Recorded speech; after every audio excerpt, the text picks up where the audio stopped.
The following presentation is brought to you by kmmedia.pro. Please visit kmmedia.pro for more information. Now stay right where you are as we present. Welcome to Positive Talk Radio, evolving ideas, one conversation at a time. Great guests, dynamic stories and interviews, plus new thoughts on a wide range of topics and concepts. I hope that you'll hang with me, Kevin McDonald, my friends, and of course, you. As together we work to understand why we are all here and what we can do to make our world a better place for all of us. To be happy, be kind, and live in peace together. Yep, that's Positive Talk Radio.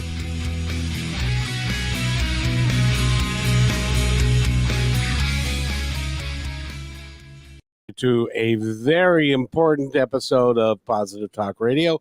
I'm glad that you're here, and that nice young lady we're sitting over there she's the boss. Oh, that's good to know. Could you tell my husband? I feel like it's good for him to hear it from someone else. I agree. Well, you just give him your business card. That'll fix it. Okay, good. I'll keep that in mind. Michele Neff Hernandez is with us. And by the way, before we get into this, I want to let everybody know that if you are recently widowed or you know somebody who is recently widowed, please direct them to this episode, because we are going to be talking in depth with Michele about the work that she does, the program that she's developed, and which, by the way, has reached over 4 million people. There are 70 regional groups, and this is heartbreaking. 69% are parenting minor children of people that have been widowed. And they mail out 10 newly widowed packages, 10,000, yikes, newly widowed packets every year, and 20,000 outreach card. And they do it all for nothing, because they do this as a public service for you. And it really has grown into quite a thing, Michele. You should be very proud of all the things and all the people that are involved, and a lot of them are real high-powered people, and they get it. They get the reason why being widowed, and it says in your website, being widowed is probably the toughest, most stressful thing that a human being can go through in their life, because it's not what you plan for when you're wearing that dress or wearing the tux and you're saying, I do. Yeah, because we like to start out on that positive note, which is wonderful. And, the thing about being widowed is that it always begins with love.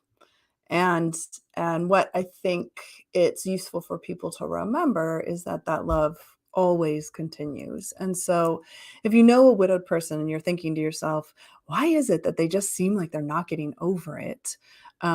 It's just a good reminder that, you don't get over love. You just figure out how to incorporate that love into your life as you go forward. And that takes some time and it takes some energy. And what we believe is that in community and with resources that are developed specifically for widowed people with the intention of helping them build new and meaningful lives, because that's the reality. We have to start again. It's not going to be the same life you thought you were going to live. As you said, you start out with one plan in mind, and widowhood takes you in a different direction. And oftentimes it's a direction you didn't want to go. And so our work, the work of Soaring Spirits, which is our organization, Soaring Spirits International, our work is to help widowed people rebuild their lives. And we do that in community with life-affirming programs that are research-based, so that we know that what we're offering people, if they can access it and if they can just take those small steps, one tiny bit at a time, can bring them to a place of resilience and to the opportunity to build a life that they love again. And Michele, you speak from experience in this whole program, because you started this, what was it, 15 years ago now? It'll be 14 years this month, actually. In a couple weeks, we're 14 years old. We started in 2008. And I should say, for anybody who might be confused by the fact that I started the top of this hour by asking Kevin to tell my husband husband that that I am remarried. And so a lot of times people will say, "Oh, well, how does your husband feel about you doing this work and about talking about your late husband and how much you love him and miss him?" And the beauty is that he understands. My current husband's name is Michael. He understands that you don't stop loving people when they die. And his my favorite thing that he said this early actually when we were dating. So guys, if you're listening to this, get ready for this as a dating line if ever you should need one. He said We're early always in our in search right, of you're people. always in need, right? This is a good one for your pocket. But he said when discussing like I was at the time we met, I was doing this work already. So I was already working with widowed people. And so basically I'm like a package deal. I'm a package deal with a bunch of other widowed people. I am widowed. I talk about being widowed.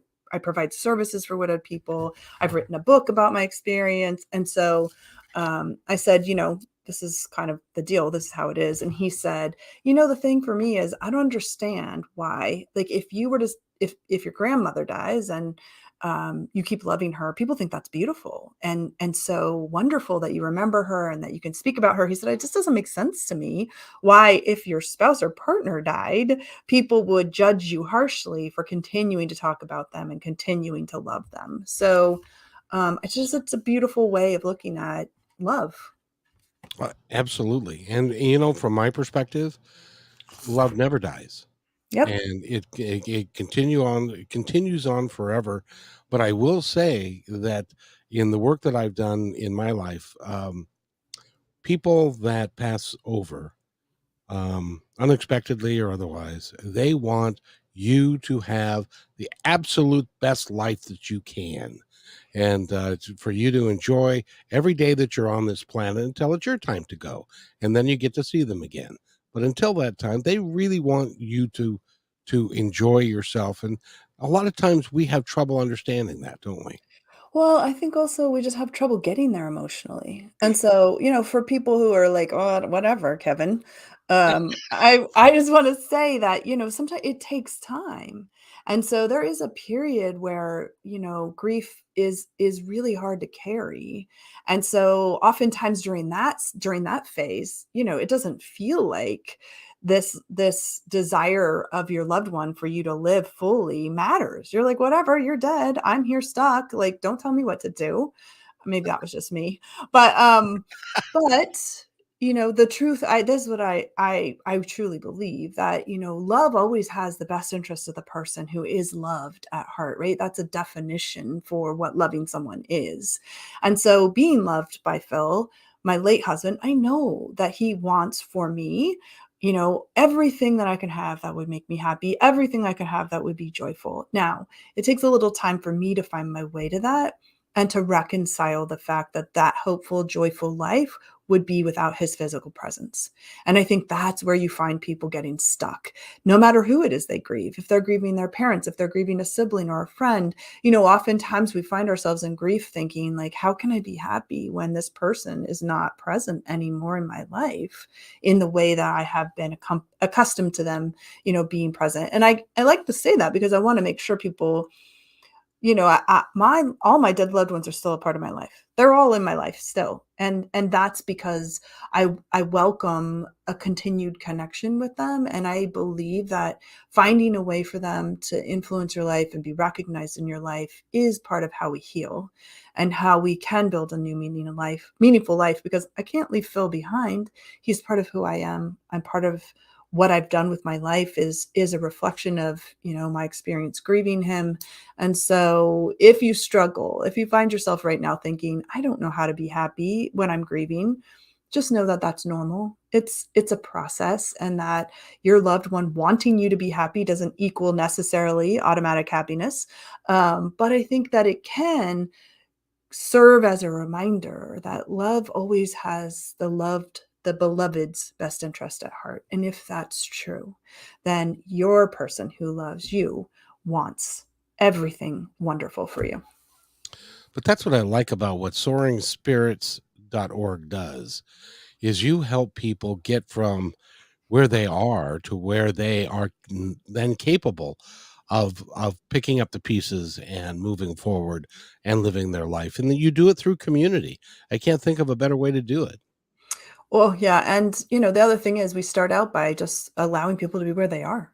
So you come to us and you be who you are, where you are, struggling with whatever you're struggling with, or not struggling with, you get to come and just be who you are. And when you have the opportunity to be in a community, and this is the thing about our community, what we do is we choose to make the thing that unites us, which is this kind of universal grief experience, more important than anything that might divide us. And that could be personal beliefs, that could be religious beliefs, that could be, life experience. It could also be the way you were widowed or how old you are or any of those things. We decide when we come together that the most important thing is we're all grieving the death of our spouse or partner and we're trying to figure it out. And that figuring out needs to happen over many years because you're constantly learning something new about yourself. You're constantly interacting with your grief in a different way. When you do that in community, there is a way of, creating the scope of experience that nothing I've ever experienced is similar to that. And so, as you said, like this community, it's not about death. It's about life.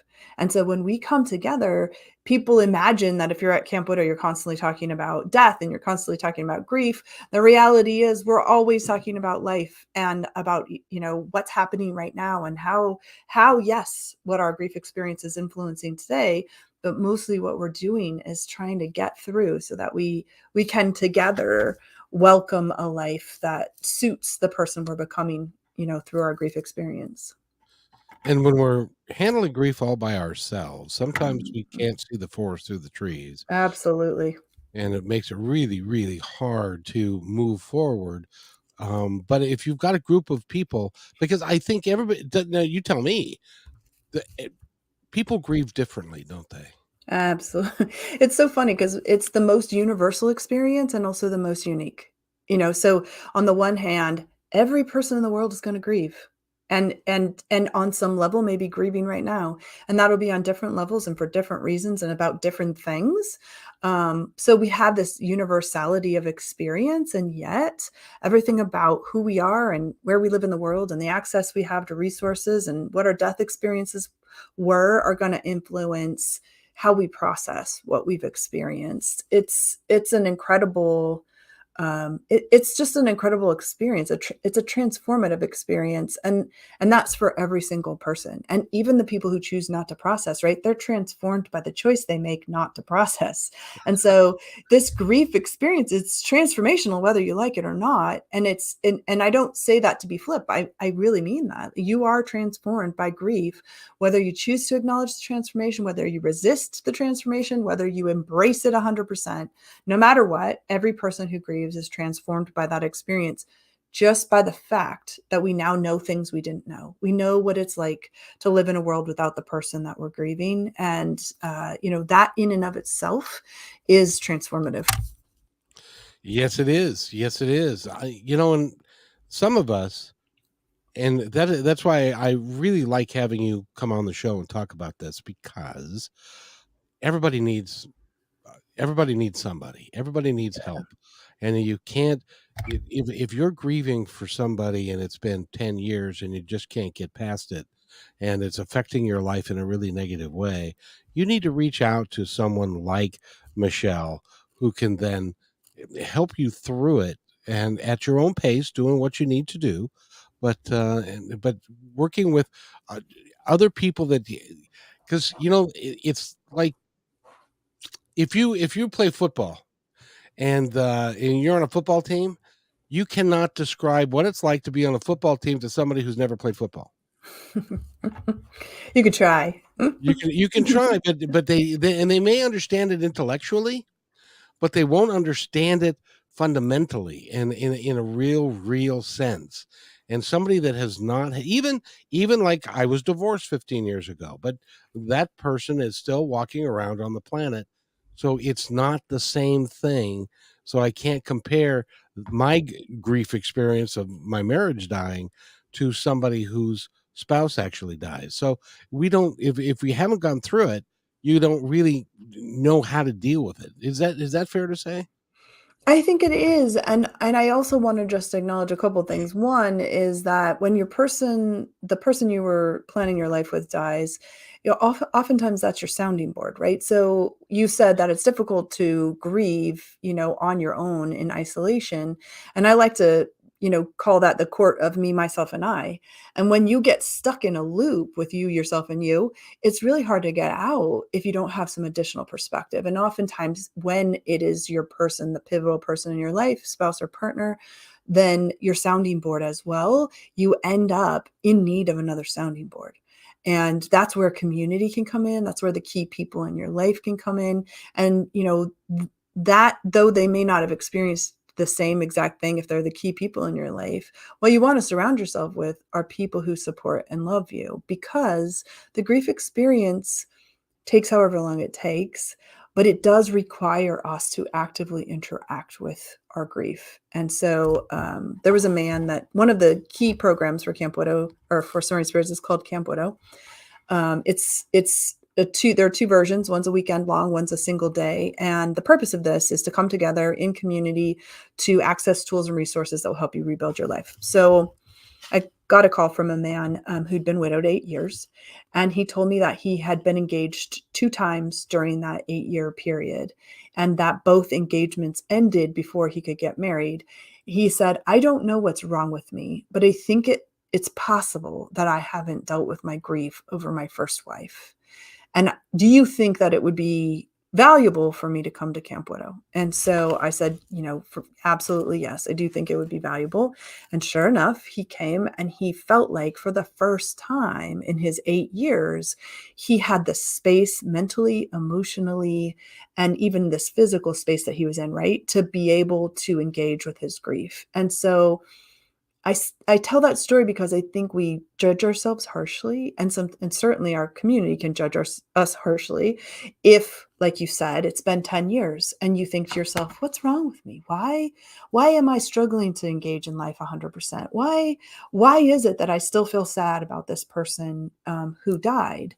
And so I want to just normalize that. It's normal to still feel sad 10 years later.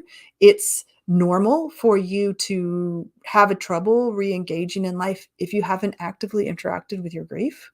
So, I always tell people it's like a drum beat underneath everything you do. And and sometimes that drum beat is fast and intense and you can hear it really loudly. There's nothing else you can hear. Other times it's just a soft background noise.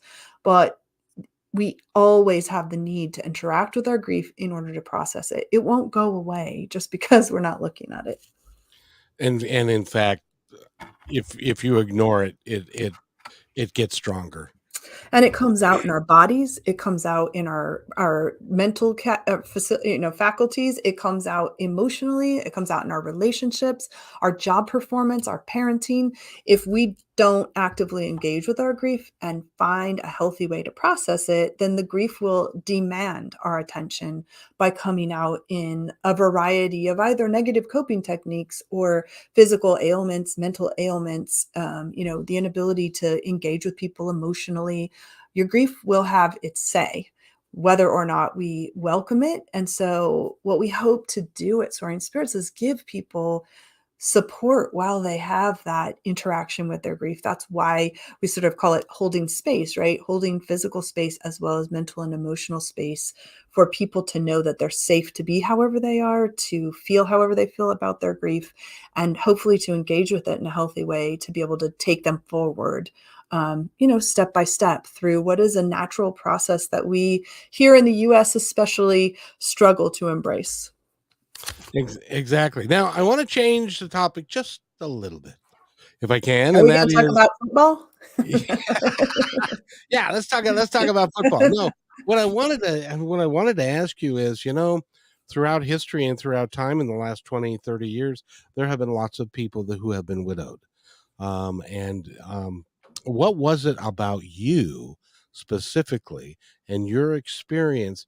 Because nobody else created Soaring Spirits International, you did, and so there must have been. What was it about you that said no? I'm mad as hell, and I'm not going to take this anymore, and I'm going to do something about it because I don't want.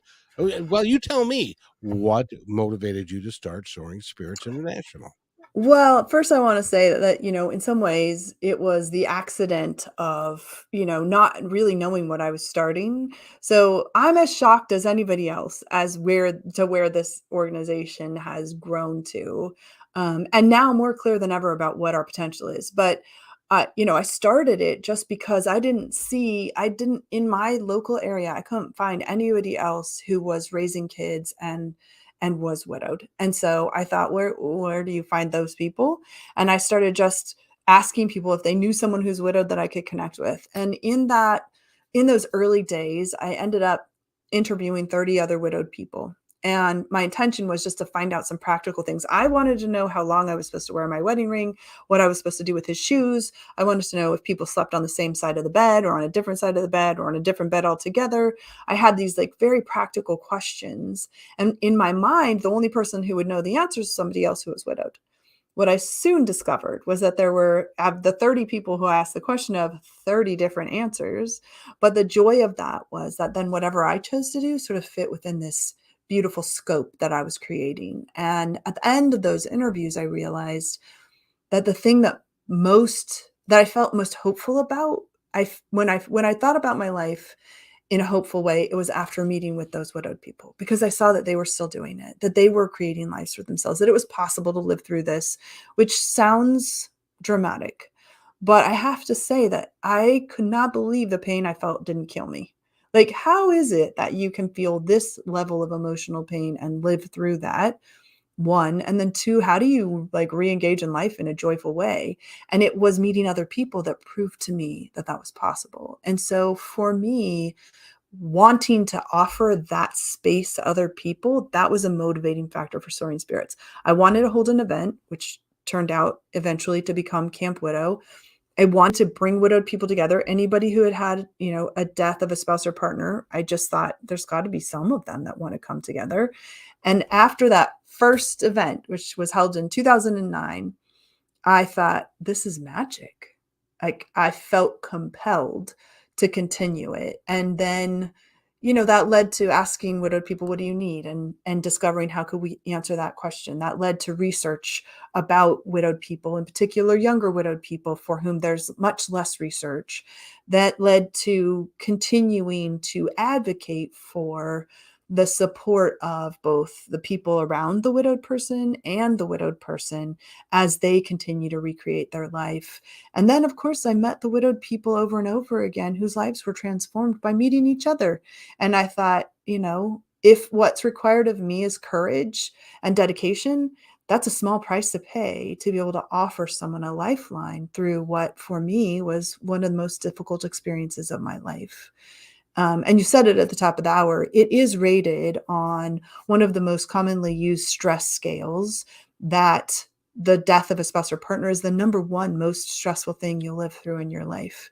And so recognizing that and feeling that myself, living through it myself, I thought, if there's any way I could help another widowed person make this process any easier for them, then I feel like that's my job. That's what I do. So, since that time, we've grown to include programs I never dreamed of. We've grown to support people in 153 countries. And I will say, in we offer the majority of our programs for free because there are people out there with money willing to help us do it, because that has been the hardest thing I've ever done. Funding this organization has been the hardest thing I've ever done, and not on my radar at all. I had no idea what I was doing when I started this thing. I don't even know what I thought. I was only widowed a year. What did I know? And I had never run a nonprofit before. But what I knew, this is what I knew to answer that. I'm going to answer my own question, Kevin. Thank you for asking it again. But what I knew was that there was magic in the connections between people who were struggling through the same type of experience. And if I could just bring them together and offer them each other, from that would develop what came next, which was this massive, beautiful, inclusive, hopeful, life affirming community and organization that has the great privilege, truly the great privilege, to serve widowed people throughout the world. Well, thank you for what you do. I think it's remarkable, and it is so needed, and especially, even if you were to take the reason for the group, which is the death of a spouse, if you were to take that away, it's still the building of community, the building of working together. We we I lived in a cul-de-sac for 20 years, and it took 10 years for me to learn my neighbor's name, Right. because we would go into our garage and close the garage door, Mhm. and we never communicated or never talked, and that, so we don't have in this country, in my opinion, right now, a very good sense of community. Yeah, I agree with that. And you know what's interesting is that oftentimes the thing that brings that community together is a tragedy. So, Exactly. if something bad happened in the cul-de-sac and everybody's out trying to figure out what's going on, that's when you suddenly are interacting with other people and recognizing the value of having a community in that space. And I think that we saw that through pandemic as well, which was this sense of like, first of all, the isolation when we didn't have the opportunity to meet in the ways that we usually did. And then secondly, the ways that so many people came up with these creative solutions for coming together, being driven by that need to live through hard things in the company of other people. And it's really hard right now, because we Mhm. just passed, I don't know when you're going to listen to this, ladies and gentlemen, but in this country we just passed 1 million people dead from COVID-19, and Yeah, that's somebody's mother, somebody's father, somebody's uncle, aunt, wife, yeah, husband. And I gotta believe that the grief associated with somebody that, I was listening to an interview yesterday from a lady that she said her husband, 44 years old, left the house one day, got sick, was sick, went to the emergency room. She never saw him again yep, except through Facebook and yeah, and stuff. And then he passed away a month later. And that's got to be, because there is no closure there. That's got to be yeah. really, really hard. So, so hard. I appreciate that you stated the number of COVID deaths, and I just encourage everyone, if you would, just to take a minute, just, a 10-second break from your regular thinking and, just to honor those people, every single one of those lives that were, cut short. So I would take a second just to honor them, and then say, yeah, the experience of losing someone to a COVID death is unlike anything we've ever seen, truly unlike anything we've ever seen, because a number of things. But one, a lot of people who were experienced this death also had COVID themselves. So we served, we're continuing to serve the COVID-19 community, but in the early stages, we did back-to-back programs specifically for COVID-19 widowed people. I had the privilege of facilitating those groups, and let me just say,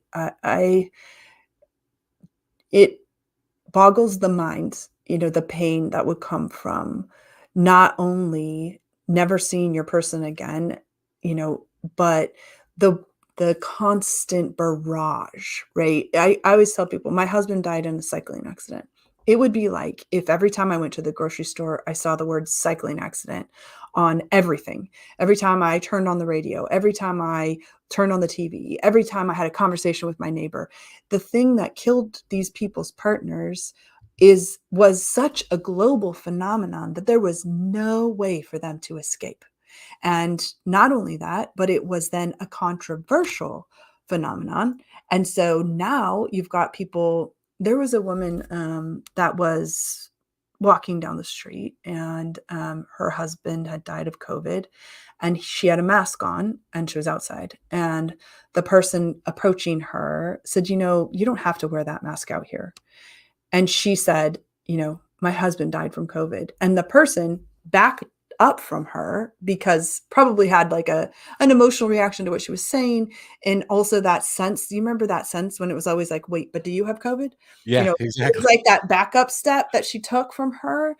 And she said, I just felt so violated by this woman who had no idea why I had a mask on, and that I am terrified of this virus because it killed my husband. So however you feel about it politically, whatever you thought about how things were handled, I'm separating that for us right now and talking just about the personal lived experience of people whose loved ones died by COVID, that they were in the midst of this ongoing conversation, argument, all of the things that we all know came with the COVID-19 pandemic. But they have my hearts, those COVID-19 people, because it has been really, really hard. And as you said,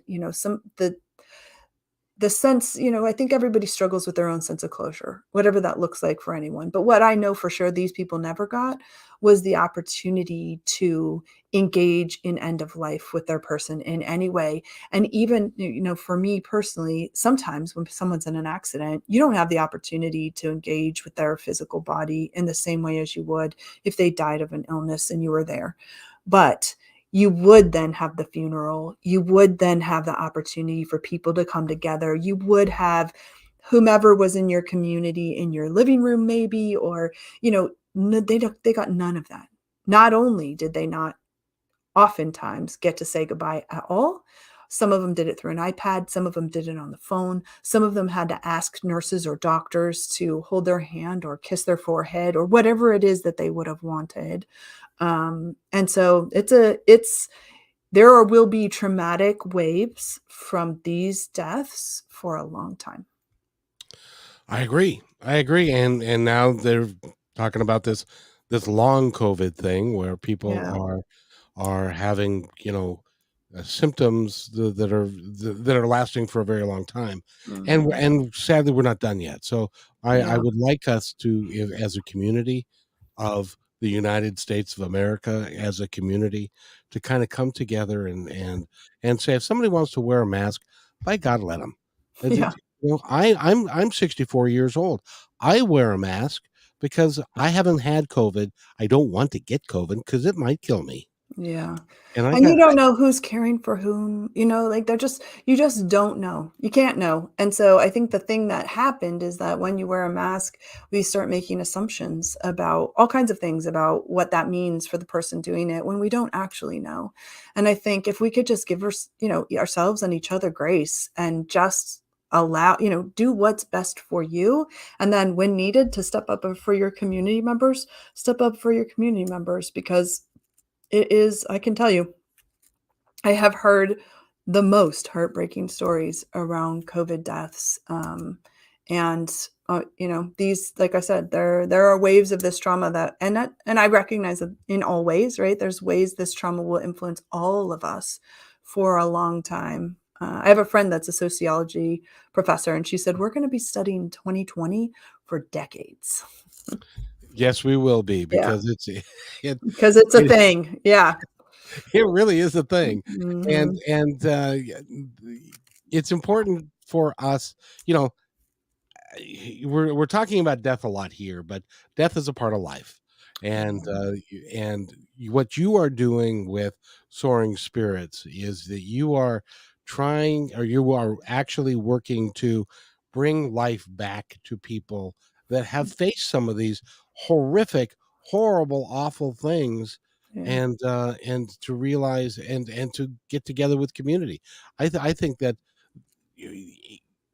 what you're doing is so, after 2020, is so much more needed, Yeah. um, than ever.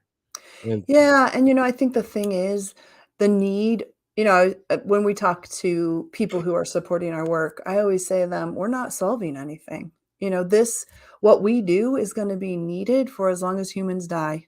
And so we continue to serve a bigger and bigger and bigger group of people as the word about what we do gets out. And, that's because this work, I think what COVID did was highlight the pandemic deaths, highlighted the fact that grief exists and kind of dumped a lot of people at the same time into sort of this grief fog that comes with death after death after death. And, some families experienced multiple deaths from COVID. Yep. Other, there's so much there. And it brought to the surface why processing our grief is important and the ways in which unprocessed grief impact our community as a whole. And that doesn't, that's including whether or not you are the person with the grief experience. Because when the people around us are grieving without support, whatever role they would normally play is not played as well because it's just not possible to do it. So that's coworkers,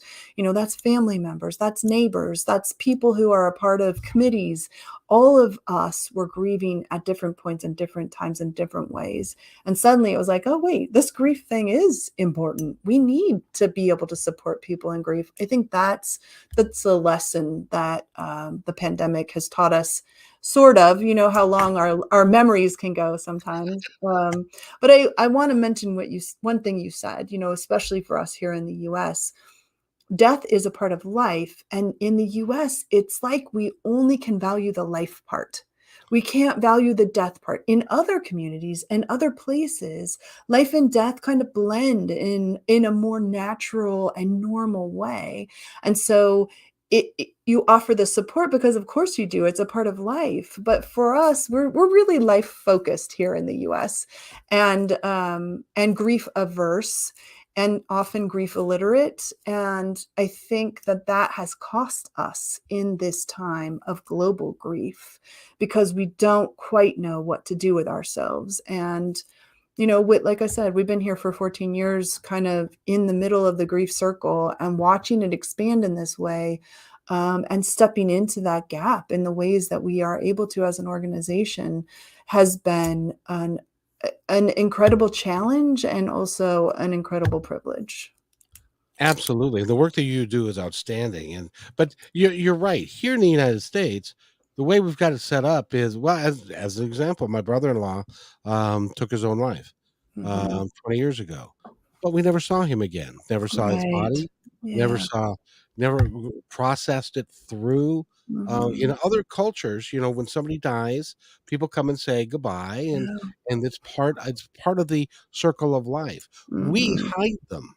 Yeah. Well, and you know what? In some cultures, they actually sit with the dead body. And when you say that in the US, people kind of go like, "Eek, oh, Eve. dead body." Yeah. Like we don't, because that's not how we have embraced the end of life. And in particular, for circumstances that are difficult, for example, death by suicide. It's as if we can't wrap our head around the pain that must have caused that death. And instead, we want to blame people for what we consider sometimes giving up. And so I am heartened by the fact that we are starting to talk much more about mental health and about what we need, to consider mental health the same way we consider physical health. If there was something physically wrong with you, nobody blames you. If there's something mentally wrong with you, nobody should blame you for that either. And so I'm heartened by the fact that we seem to be moving in a direction of talking more about that. And I want to just compliment you on your language, Kevin. That was a beautiful way to discuss your brother-in-law's death right there. Last time we talked about suicide death, we talked about language and, how we can all come together to make a difference. And you did it. I love it. Well, thank you. I learned from the best. Well, And it makes a difference. It really does. And so for anyone listening who maybe didn't hear our last conversation, a lot of times we have been trained as a society to use the words committed suicide because in years gone by, suicide was a crime.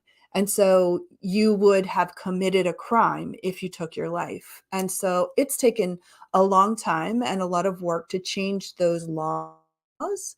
And so many of you might think to yourself, yeah, do you get your life insurance? Like if you kill yourself, are you, and there are laws around that as well. And so, we've come a ways, but we have to change our language, and that's hard. especially if no one tells you. And so it's wonderful to have the opportunity always to educate people about this, because I know for sure, in your case, 100% sure, that nobody wants to be hurtful in their language. They want to express support and love for all the people that they interact with. And so I say to everybody, as you're listening or watching, that when we talk about suicide death, if we can say died by suicide or took their life, if we can avoid the use of the word committed, then we can participate as a community in not making it seem as if someone has committed a crime if their mental health has deteriorated to the point where they no longer feel they're able to continue living. And Naomi Judd is just a perfect example of that. I just read an article about Ashley Judd coming out and talking about her mom's mental health and how hard their family has had to work to separate the illness from the person, so that they're not always just how she died, but more how she lived, and then be able to speak about the mental health challenges that led to her death. Exactly. Robin Williams would be another example. Robin Williams, another example. Yep. Of and the thing is, if you look at, as an example, my brother-in-law's story, you will see why, and it's pretty clear. If there is a crime to be had there, it's the family and friends that were around him that did not rally to him.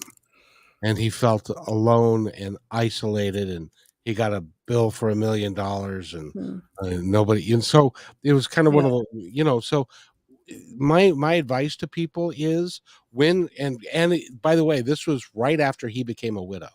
Oh, yeah. It's A so hard. widower. Yeah.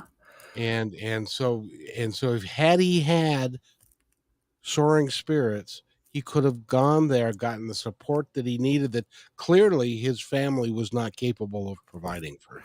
Well, and that's the hardest part, I think, for me, is that we're all humans. And being human means that sometimes we fail.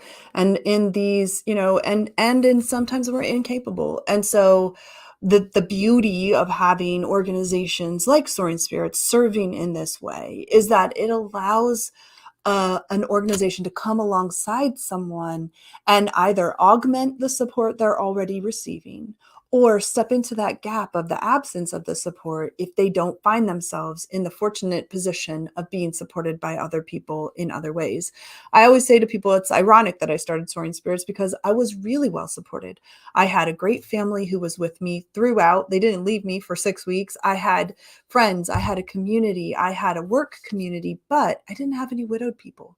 And that's where, when you can say you were so well supported and still felt alone, that's when you know that there's a gap that can really only be filled by other people living through the same thing. And so my hope is always that for families who are struggling to support someone who's widowed and they just think to themselves, I have no idea what else to do for this person. Two things. One, to offer them grace, because it's so much harder than it looks, even if it looks like it's really hard. And two, Soaring Spirits always welcomes requests from people who are support persons for someone who's widowed to interact with us, to reach out to us. We will always provide you with additional support in ways that you can provide support to the person that you love who's struggling through something that, if it hasn't been your experience, you just can't possibly truly understand. So in some of the support that you offer, and I should know this, but I don't, so I'll ask it. In some of the support that you offer, do you offer support to other family members who are also going through that, but in a little bit different way, as in kids or brothers and sisters, that kind of thing? That's a great question. And so the answer is twofold. The first is that we offer general support for anyone who's supporting a widowed person. So we stay in our lane. We are very focused on providing the support for the widowed person, but we recognize that their support networks are doing the best they can and they want to help. And so we help to direct them. And in terms of kids, we do offer a program that sits along our Camp Widow program in San Diego that provides a peer community for children who have experienced the death of a parent. So the way this works is that the widowed person would go to Camp Widow and their child or children would go to Camp Widow Kids.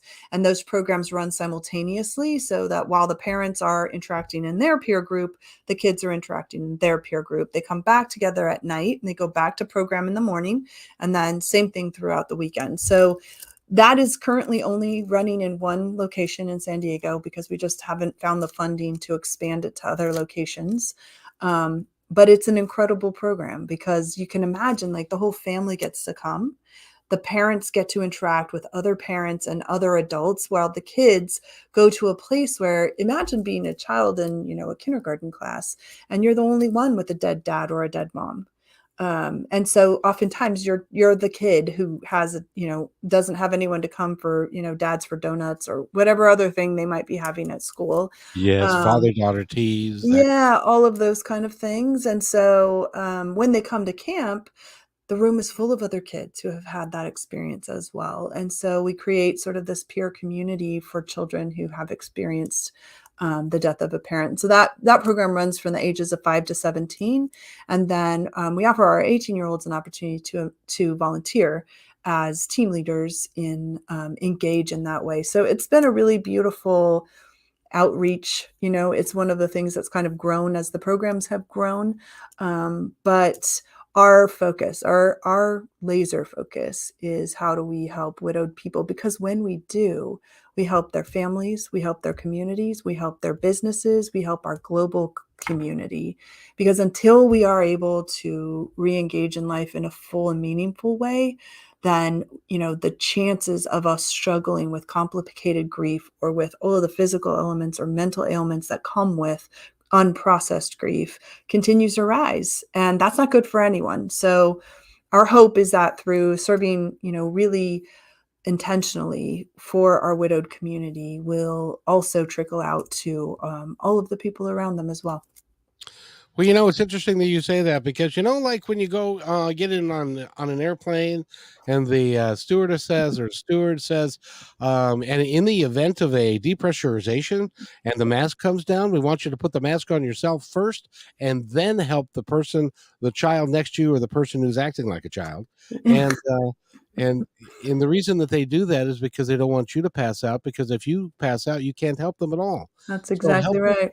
helping the widowed person learn how to deal with it and process through it, they in turn can help the people that are around them For to help sure. to do it. Yeah. So you're doing the exact right thing. Well, thank you. We love it. We love our widowed people. We love what community brings for and with them. So yeah, it's it's great work. It's funny because people always say to me, "You do what?" Like, and almost like on purpose. Um, and I think that the funny thing is that you would imagine, and I can imagine, and this is true for our widowed people as well, by the way. Anyone who has not yet interacted with Camp Widow or with Soaring Spirits thinks, "Oh gosh, that's all sad." Like, that's got to be nothing but sad. And I often have people say, like, "Do you guys like sing Kumbaya and cry? Like, what is it? What is going on here at Camp Widow?" Um, but the reality is that when you provide a safe space for people to be who they are, at the end of every camp, it has happened. So we've run 32 camps since our inception. We're planning 33 right now, which will be quickly followed by 34, 35, and 36. We have somebody say, "I had no idea I was going to laugh that much." Or my cheeks hurt from laughing because I have not laughed that much since my person died.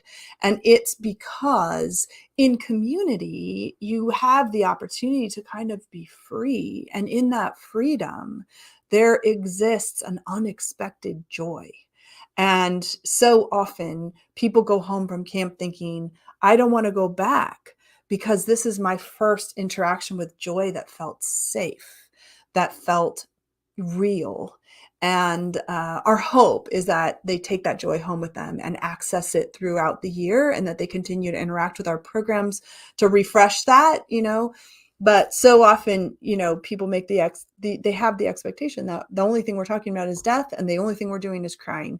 And the reality is the opposite. Mostly what we're talking about is life, and oftentimes we're laughing. Which is how you can negotiate through life the best, is Yeah. through laughter and through community and through storytelling and having a good time. And by the way, speaking of which, if you are a person of means, and you would like, because everybody deals with grief, everybody deals with death, but if you are somebody that can support this work, It is a 501c3, Yep. right? And so if you want to, if you can support this work so that they can do, because I would love to see Camp Widow across the United States. We would too. I And think that I've told people too, like we stand as a lighthouse, right? And our what we've been doing for 14 years is standing as a lighthouse. But it's time for us to take the light out of the lighthouse, put it into hurricane lamps, and go out into the communities where people have not yet found us. So if you're a person who believes in the power of hope and in taking that hope to people who haven't yet found it, we are an organization that will take whatever donation you're able to give us and change lives with it. It is 100. I can guarantee that 100%. I feel so passionate about the opportunity to go into other communities where we haven't yet accessed all we need. We have everything we need except for enough funding to make it possible. So if you want to make a big difference with the money that you have to give to charity, I promise you, if you give it to Soaring Spirits International, you will make a difference that is not only life-changing for the widowed person, but as we talked about, their whole circle of people, including their local communities. it's a remarkable thing that you're doing, and I admire your intestinal fortitude to wake up one day and go, I think I'm going to do this. And I'm sure you had family My and friends. family thought I was crazy. I was gonna say, I think they probably still think I'm a little crazy, but at least it's worked out to have an impact. If it hadn't had an impact, then they'd see, we told you that was a crazy idea. see, I'm sure somebody said, Michele, you just, you just can't. What are you doing? Is what they said. What are you doing? You are remarkable, and I want to thank you very Thank you. much. And I'm gonna have you back. I can't wait. We're gonna support you because I love that. this is really, really, really, really important work. Oh, And if we can make a community where none existed before, which is really what you've done, you've created a community from nothing, and that's that's pretty remarkable.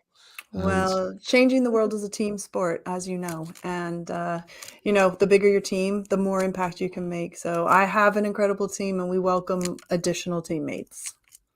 You are awesome, and so is your team. Say hello to everybody.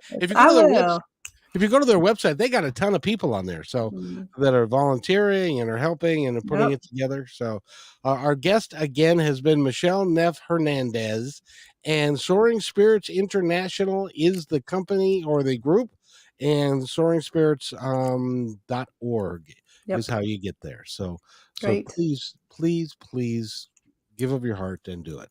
So anything you'd like to add before we go? It's a pleasure to be with you. Thank you so much. And it's always a pleasure to be with you. I love it. And I appreciate everyone listening. And also just know, you send somebody to us, we promise to take good care of them. So if you're worried about someone who's widowed, if you're widowed yourself and you haven't yet found a community, please don't hesitate. We are here for you, and we will be able to offer you a safe space for being just where you are and finding your way forward. Thank you again, Michele. Have a great day, everybody, and stay there. I'll be right back. Thanks for enjoying this episode all the way to the end. Please give us a like and subscribe to this channel. This has been a production of kmmedia.pro. Please visit our website, oddly enough, named kmmedia.pro, for more details about us and our mission, which is to provide great positive programming designed to inspire us all. I'm Kevin McDonald, and I'm proud of these shows, and I truly hope that you'll like them and share them with friends and family. So on behalf of our entire team, remember, be kind to each other because each other's all we've got. We'll see you next time.